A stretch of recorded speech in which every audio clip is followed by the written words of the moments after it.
notice the two D's are lowercase, though the rest is uppercase.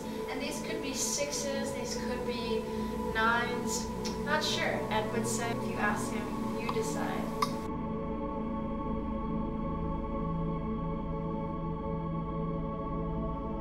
All of this wood is made up of black walnut. And I've heard that black walnut is actually very rare and an expensive type of wood. And he chose to use all black walnut in this piece. And if you look, it's in darkness. This is noon when the skies have darkened.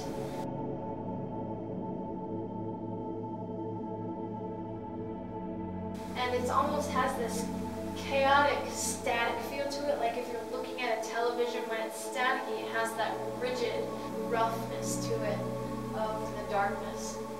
And I think it could also be symbolic that he's chosen to use one type of wood for this. One perspective I've heard is all of the different colors and shades and ages of wood. The body of Christ is composed of all of these different colors and ages and types and species. And we see that present in this whole room, all of the variety. And especially noticing that all of these woods are scrap pieces of wood, the rejected ones. And so we're almost repurposed, we're made into something more, something beautiful when Christ is at the center of it. And here we have Jesus hanging on the cross, and his head is hung. And this is a moment perhaps that he's crying out to the Father, "Why have you forsaken me?"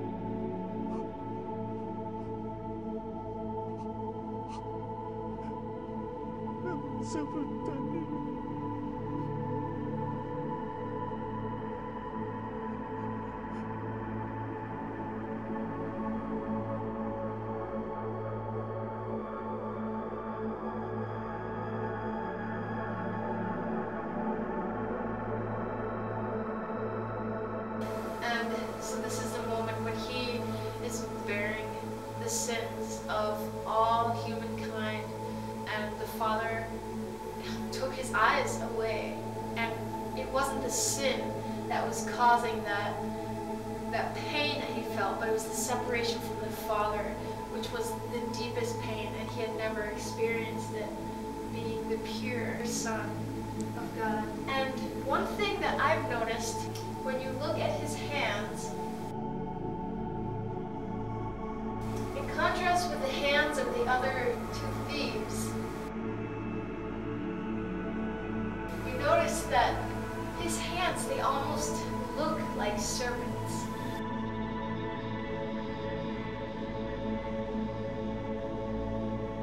And this could be the moment when he's representing sin, and coming out of either side of him are these two serpents. And that's when the Father had to look away. So perhaps that's being present there. Or it could have been an accident of the wood. I mean, Ed would say, you decide.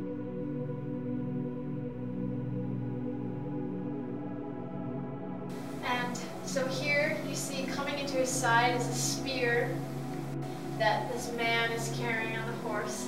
And again, notice, there's an outline of the head, but there's no defined facial features, there's no defined head. Perhaps, again, like I mentioned earlier, this could be any of us there.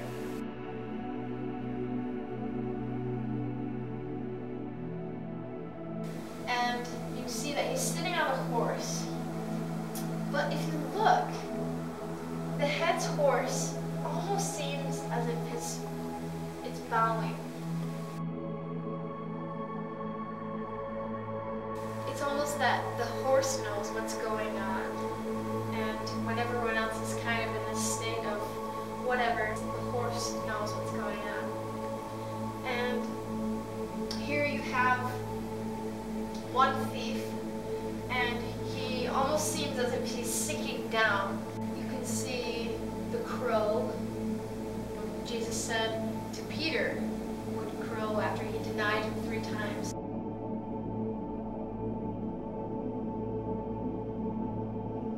Or it also could be the symbol that the guards would use.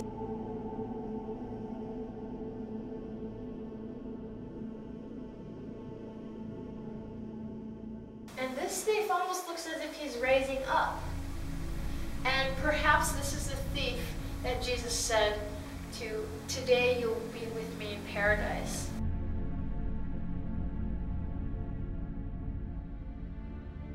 The thief, too, had a heart position change as they were there dying on these crosses side by side. And you see that they're breaking the legs. This was always what they would do every time they would crucify people on crosses. And this was usually to make sure that they would die quicker because they didn't want to wait around. So the guards, it was common procedure to do that. But for some reason, when they got to Jesus, his legs weren't broken. He had already been dead at this point. But the significance of this is that it fulfilled prophecy, that not a bone would be broken.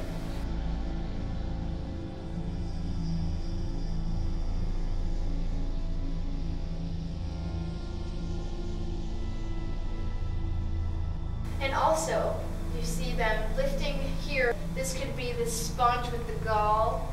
The vinegar has this bitterness that they lift up to him to drink.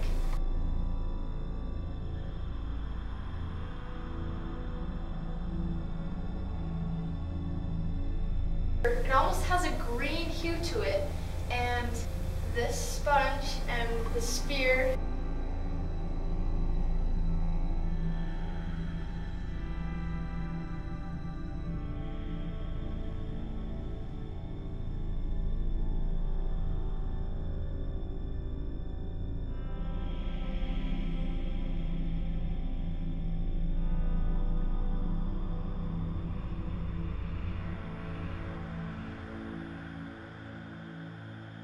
And the breaking of the legs, those were 3 of the many prophetic utterances about Jesus that he fulfilled in his lifetime.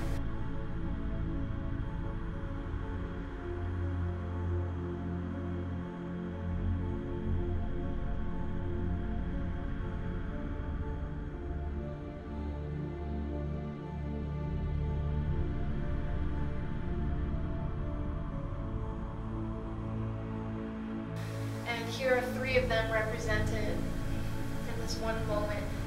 Again, you see 6:22:34 down here in the corner.